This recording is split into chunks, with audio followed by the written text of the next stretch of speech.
आज हम लोग आपकी कक्षा 12 में कवि गजानन माधव मुक्तिबोध जी द्वारा रचित कविता मुझे कदम कदम पर आज हम लोग इसके दूसरे पद्यांश का संदर्भ, प्रसंग, व्याख्या और काव्य सौंदर्य लिखना सीखेंगे।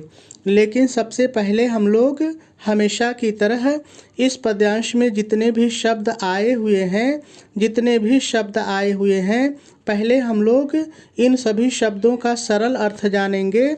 फिर उसके बाद हम लोग इस पद्यांश की व्याख्या को सीखेंगे। तो चलिए सबसे पहले हम लोग इस पद्यांश में आए हुए सभी शब्दों का सरल अर्थ देख लेते हैं। मुझे सरल है, कवि स्वयं के लिए कहते हैं कि मुझे। भ्रम, भ्रम माने संदेह, होता है कि। सभी शब्द सरल हैं। प्रत्येक, चाहे आप प्रत्येक कहिए चाहे सभी भी कह सकते हैं, तो चाहे प्रत्येक कह के व्याख्या कर लीजिए चाहे सभी। पत्थर में सरल है, कोई दिक्कत नहीं है। चमकता हीरा है, सभी शब्द सरल हैं। हर एक माने प्रत्येक। छाती में, देखिए छाती में का मतलब है हृदय में या वक्ष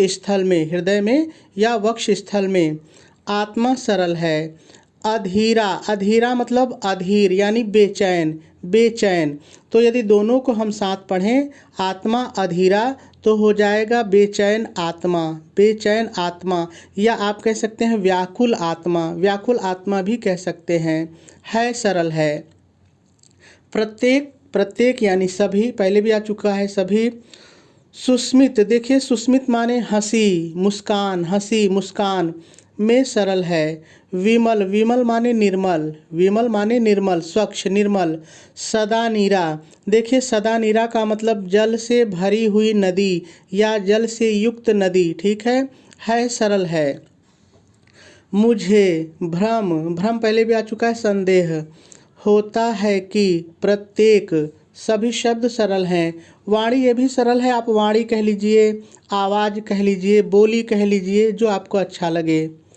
में सरल है। महाकाव्य पीड़ा, देखिए महाकाव्य पीड़ा का मतलब जरा सा समझिए। देखिए कवि यहाँ कह रहे हैं कि प्रत्येक व्यक्ति की जो वाणी है, जो उसकी बोली है, उसमें इतनी पीड़ा है कि महाकाव्य की रचना की जा सकती है, उस पर किताब लिखी जा सकती है। तो महाकाव्य पीड़ा है मतलब इतनी पीड़ा है कि महाकाव्य की रचना की जा सकती है। पल भर में सरल है, आप पल भर में कहिए। पल भर में, यहाँ पे मैं है, मैं नहीं मैं, पल भर कहिए, चाहे प्रत्येक क्षण कहिए, तो पल भर ही सही है, कोई दिक्कत नहीं है। मैं, कवि अपने लिए कह रहे हैं कि मैं।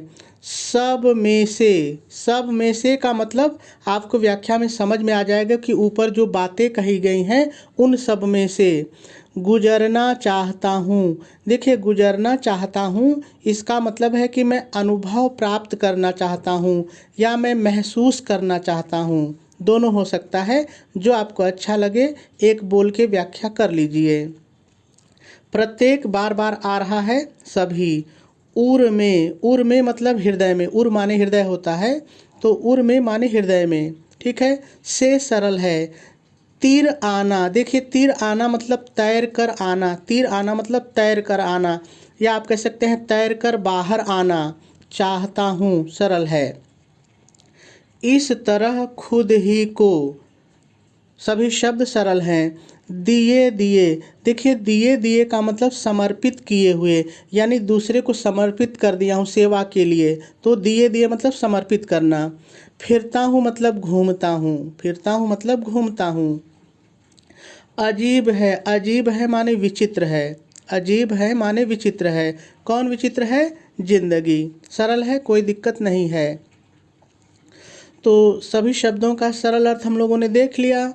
अब हम लोगों को इस पद्यांश की व्याख्या सीखनी है, लेकिन इसकी व्याख्या को सीखने से पहले थोड़ा सा हम लोग इसका संदर्भ और प्रसंग लिख लेते हैं, फिर उसके बाद हम लोग इसकी व्याख्या को सीखेंगे।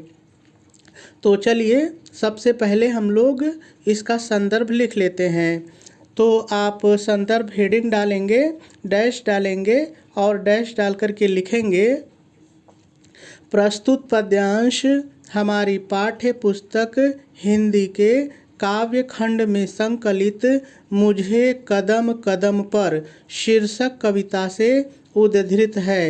इसके रचयिता गजानन माधव मुक्तिबोध जी हैं। यह पद्यांश उनके प्रसिद्ध काव्य संग्रह चांद का मुंह टेढ़ा है में संग्रहित है। पूर्ण विराम लगा देंगे और आपका संदर्भ पूरा हो जाएगा। चलिए अब प्रसंग लिख लेते हैं। तो आप प्रसंग हेडिंग डालेंगे, डैश डालेंगे और डैश डाल करके लिखेंगे प्रस्तुत पद्यांश में कवि ने बाह्य जगत में दिखाई देने वाले सुंदर, मनोरम और प्रभावपूर्ण दृश्यों से प्रेरणा ग्रहण करने का संदेश दिया है। पूर्ण विराम लगा देंगे और आपका प्रसंग भी पूरा हो जाएगा। चलिए अब हम लोग इस पद्यांश की व्याख्या को सीखते हैं। तो कवि कहते हैं, मुझे भ्रम होता है कि प्रत्येक पत्थर में चमकता हीरा है, हर एक छाती में आत्मा अधीरा है।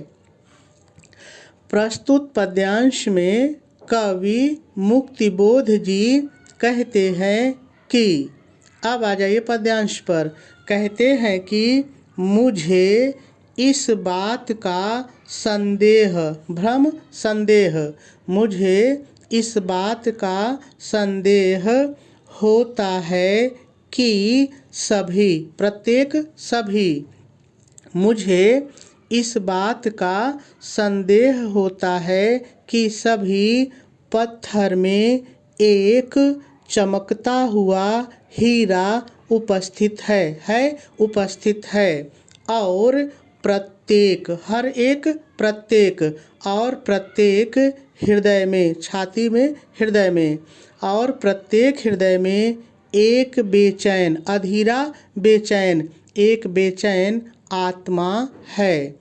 पूर्ण विराम लगा देंगे और व्याख्या को और स्पष्ट करने के लिए थोड़ा सा और लिखेंगे। क्या लिखेंगे वो भी सुन लीजिए।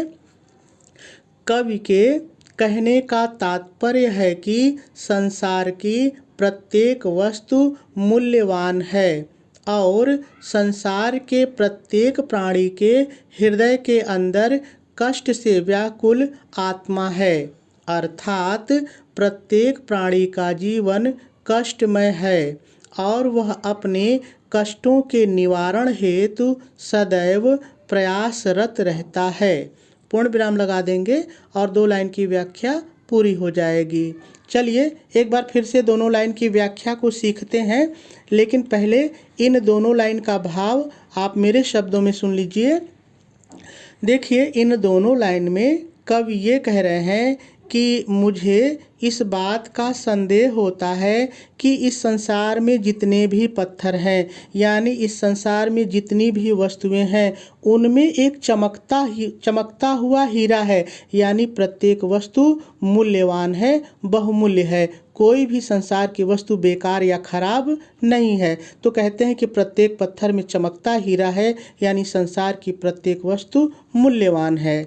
आगे वो कहते हैं कि मुझे ऐसा भी महसूस होता है कि यहाँ पर जितने प्राणी हैं सभी के हृदय में एक बेचैन आत्मा का निवास है, यानी प्रत्येक व्यक्ति इस संसार में परेशान है, वह दुखों से मुक्ति पाना चाहता है और इसके लिए वो हमेशा प्रयास कर रहा है। यही बात कवि कह रहे हैं, लेकिन कैसे कह रहे हैं, चलिए एक बार फिर से हम लोग लाइन के माध्यम से सीखते हैं।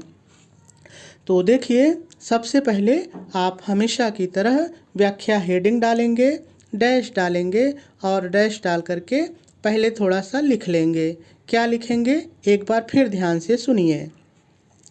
प्रस्तुत पद्यांश में कवि मुक्तिबोध जी कहते हैं कि, अब आ जाइए पद्यांश पर, कहते हैं कि मुझे इस बात का संदेह होता है कि सभी पत्थर में एक चमकता हुआ हीरा उपस्थित है और प्रत्येक हृदय में एक बेचैन आत्मा है। पूर्ण विराम लगाएंगे, थोड़ा सा और लिखेंगे।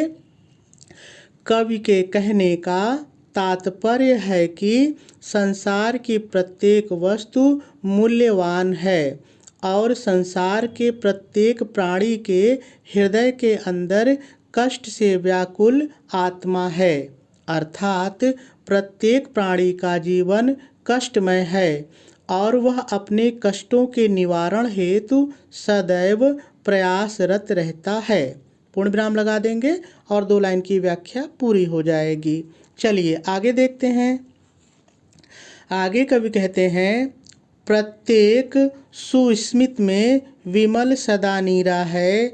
मुझे भ्रम होता है कि प्रत्येक वाणी में महाकाव्य पीड़ा है। बहुत ही सरल लाइन है। आगे कवि कहते हैं, मुझे सभी, प्रत्येक सभी, मुझे सभी हंसी में, सुस्मित में, हंसी में, या आप मुस्कान भी कह सकते हैं, कोई दिक्कत नहीं है। मुझे प्रत्येक हंसी में निर्मल, विमल, निर्मल, मुझे प्रत्येक हंसी में निर्मल जल से युक्त प्रवाहित होती हुई नदी, सदा नीरा, जल से युक्त प्रवाहित होती हुई नदी महसूस होती है महसूस होती है। आगे कवि कहते हैं कि मुझे इस बात का भी संदेह होता है कि इस संसार के प्रत्येक प्राणी की वाणी में इतनी वेदना है, इतना कष्ट है, आप कुछ भी कह लीजिए, इतना कष्ट है, इतनी वेदना है कि उस पर एक महाकाव्य लिखा जा सकता है। और पूर्ण विराम लगा देंगे। चलिए एक बार फिर से दोनों लाइन की व्याख्या को सीखते हैं, लेकिन पहले इन दोनों लाइन का भाव आप मेरे शब्दों में सुन लीजिए।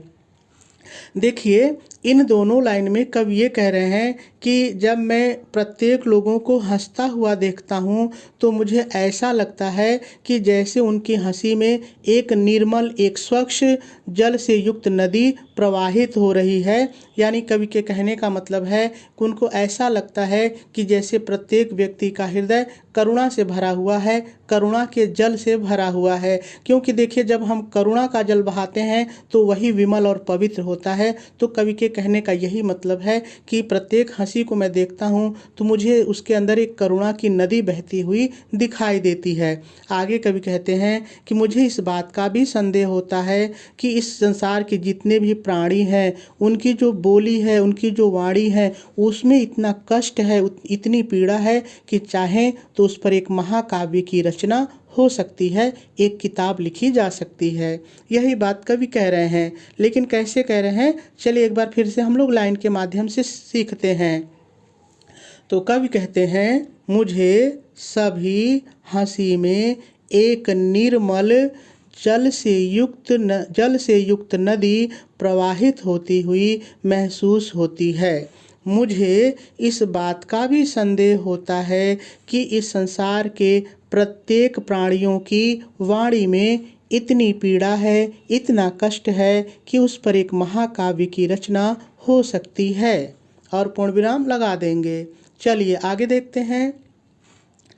आगे कवि कहते हैं, पल भर मैं सब में से गुजरना चाहता हूँ, प्रत्येक उर में से तीर आना चाहता हूँ। बहुत ही सरल लाइन है। कवि कहते हैं, मैं, यहाँ से शुरू करिए, मैं क्षण भर में उन सभी अनुभवों से, देखिए उन सभी अनुभवों का मतलब समझ लीजिए, लिखना नहीं है लेकिन समझ लीजिए वो सब क्या है। देखिए, प्रत्येक पत्थर में चमकता हीरा है, प्रत्येक व्यक्ति के हृदय में आत्मा अधीर है, प्रत्येक व्यक्ति की जो हंसी है उसमें निर्मल नदी प्रवाहित हो रही है, प्रत्येक प्राणी की वाणी में पीड़ा है। कहते हैं मैं इन सब में से गुजरना चाहता हूँ, अर्थात मैं इन सभी का अनुभव करना चाहता हूँ, गुजरना चाहता हूँ, अनुभव करना चाहता हूँ, और प्रत्येक हृदय में से उनका अनुभव लेकर के मैं फिर उनसे तैर करके बाहर आना चाहता हूँ। और पूर्ण विराम लगा देंगे। चलिए फिर से दोनों लाइन देखिए, बहुत ही सरल है। देखिए कवि कहते हैं कि मैं क्षण भर में उन सभी चीज़ों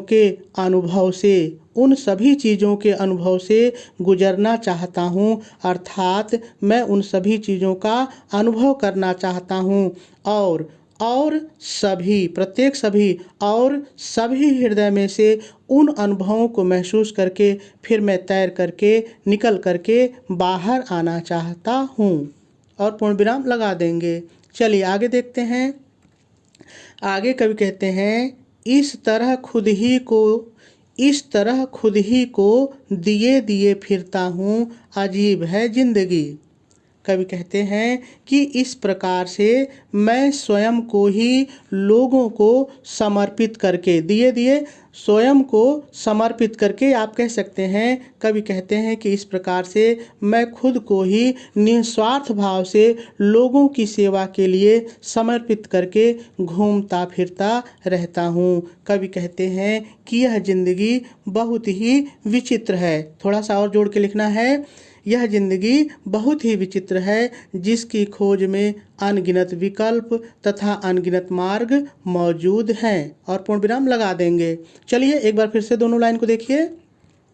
कवि कहते हैं कि इस प्रकार से मैं स्वयं को ही निस्वार्थ भाव से लोगों की सेवा करने के लिए समर्पित करके घूमता फिरता रहता हूँ। कवि कहते हैं यह जिंदगी बहुत ही विचित्र है, जिसकी खोज में अनगिनत विकल्प तथा अनगिनत कार्य मौजूद हैं। पूर्ण विराम लगा देंगे और आपकी व्याख्या पूरी हो जाएगी। चलिए अब थोड़ा सा काव्य सौंदर्य भी देख लेते हैं। यदि हम लोग इस पद्यांश में रस की बात करें तो इसमें शांत रस है। छंद देखा जाए तो ये मुक्तक छंद है। यदि अलंकार की बात करें तो इसमें उपमा और पुनरुक्ति प्रकाश ये दो मुख्य अलंकार हैं। भाषा इस पद्यांश की सहज, सरल और खड़ी बोली है। शैली इसकी लाक्षणिक और प्रतीकात्मक है। गुण इसमें प्रसाद है और शब्द शक्ति इसमें लक्षणा है।